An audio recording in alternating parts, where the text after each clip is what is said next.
In Genesis 6, verse 17 to 18, God declared, I am going to bring floodwaters on the earth to destroy all life under the heavens, every creature that has the breath of life in it. Everything on earth will perish, but I will establish my covenant with you, and you will enter the ark, you and your sons and your wife and your sons' wives with you. Before we continue, if you find this discussion engaging, please consider liking and sharing it. Your support helps us reach more people and fosters a vibrant community of discussion. Also, if you haven't subscribed yet, I kindly ask viewers to please consider doing so. Subscribing allows you to stay updated with our content and ensures you don't miss out on any future discussions or insights. Thank you for your participation. Once upon a time, in the age when men began to spread across the vast face of the earth, daughters were born unto them, fair and graceful. In those days, the sons of God, gazing upon the daughters of men, found them to be pleasing, and they took them as wives without restraint. In Genesis chapter 6, verses 1 to 4, it is written, When human beings began to increase in number on the earth and daughters were born to them, the sons of God saw that the daughters of humans were beautiful, and they married any of them they chose. Then the Lord said, My spirit will not contend with humans forever, for they are mortal. Their days will be 120 years. The Nephilim were on the earth in those days, and also afterward, when the sons of God went to the daughters of humans and had children by them. They were the heroes of old, men of renown. Genesis 6, verse 1 to 4. In those ancient times, giants roamed the land, offspring of the unholy unions between the divine sons of God and mortal daughters of men. These giants were known as Nephilim, derived from the Hebrew word nafal, meaning to fall. They were the fallen ones, mighty and renowned, born of forbidden love between celestial beings and mortal flesh.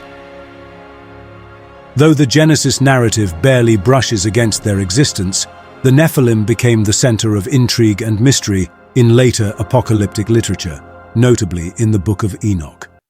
This text, excluded from the Bible, delves into the tale of angels consumed by lust, who conspired to take human women as wives, birthing a race of giants whose corruption so tainted God's creation that he was compelled to cleanse the earth with the deluge of the great floodwaters.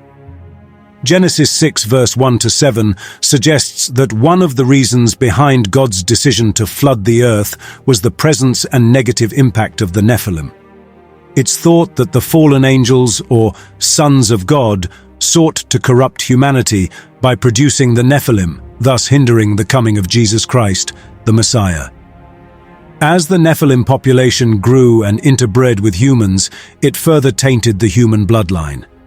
This corruption escalated wickedness on earth, prompting God to take action. Genesis 6 verse 4 to 7 explains that the Nephilim were prominent during that time, contributing to the widespread wickedness observed by God. This wickedness, depicted as continual evil intentions in the hearts of mankind, led to God's sorrow and decision to cleanse the earth through the flood. While the flood was a response to humanity's wickedness, it was also influenced by the existence and negative influence of the Nephilim, who corrupted the human lineage and exacerbated the moral decay on earth. The mystery of the Nephilim. Did they survive the Great Flood?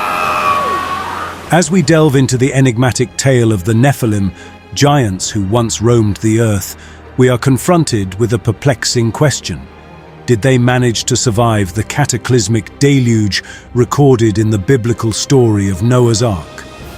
In Numbers 13, verse 33, when describing the people of Canaan, the Israelite spies encountered the Nephilim, stating, "And there we saw the Nephilim, the sons of Anak, who come from the Nephilim.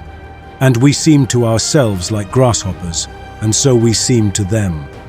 This reference suggests a link between the Nephilim and the Anakim. The Anakim are described elsewhere as tall, Deuteronomy 2 verse 10, 21, 9 verse 2. and here the Israelites not only perceive them as descendants of Nephilim, but also refer to them as Nephilim themselves. This raises the question, how do the Nephilim appear again 1,000 years after Genesis 6 verse 1 to 4? There are three possible explanations. 1. The individuals referred to as Nephilim in Numbers 13 verse 33 were not genuine Nephilim. In Numbers 13 verse 33, the Israelite spies described the inhabitants of Canaan as Nephilim. And there we saw the Nephilim, the sons of Anak, who come from the Nephilim. And we seemed to ourselves like grasshoppers, and so we seemed to them. However, this description raises doubts about its accuracy and intent. The traditional characteristics associated with the Nephilim, described in Genesis 6 verse 4, differ significantly from the mere height attributed to the Canaanites. Considering the context of the spies' report, it's likely they exaggerated or misunderstood their encounter with the Canaanites, perhaps influenced by the high stakes involved in their mission. 2. Following the flood, there's a possibility that the scenario of angels mating with human women, leading to the birth of Nephilim, occurred once more. This notion is suggested by Genesis 6 verse 4, which states that the sons of God went to the daughters of humans and had children by them, indicating a continuation of the events that led to the Nephilim before the flood. While the Bible doesn't explicitly mention a recurrence of the flood-era Nephilim after the deluge, the phrase "and also afterward" in Genesis 6 verse 4 implies that similar events continued to transpire beyond the flood. This suggests that the phenomenon of angels mating with human women and producing Nephilim may have persisted even after the floodwaters receded. Therefore, the possibility exists that after the flood, the sons of God once again engaged in relationships with human women, potentially leading to the emergence of Nephilim-like beings. 3. Another possibility regarding the reappearance of Nephilim after the flood is that their genes were transmitted through Noah's daughter-in-law. According to this theory, the wives of Noah's sons, Ham, Shem, and Japheth, could have carried Nephilim genes if they were not direct descendants of Noah. This hypothesis suggests that the Nephilim lineage survived the flood through these women, thereby allowing for the resurgence of Nephilim-like traits in subsequent generations. While the Bible does not explicitly mention the ancestry of Noah's daughters-in-law, it does provide insights into the descendants of Noah's sons. Genesis 10 outlines the genealogies of these sons, detailing the nations that descended from them. However, the lineage of their wives is not explicitly mentioned. Therefore, this perspective suggests that the presence of Nephilim genes in Noah's daughters-in-law could have facilitated the reappearance of Nephilim traits in later generations. Here's my take. While I personally lean towards the belief that Noah and his sons were free from any Nephilim or giant ancestry, we can't be certain about the lineage of their wives. The Bible doesn't provide detailed information about the wives of Noah's sons, except to highlight Noah as the sole individual deemed perfect in his generations.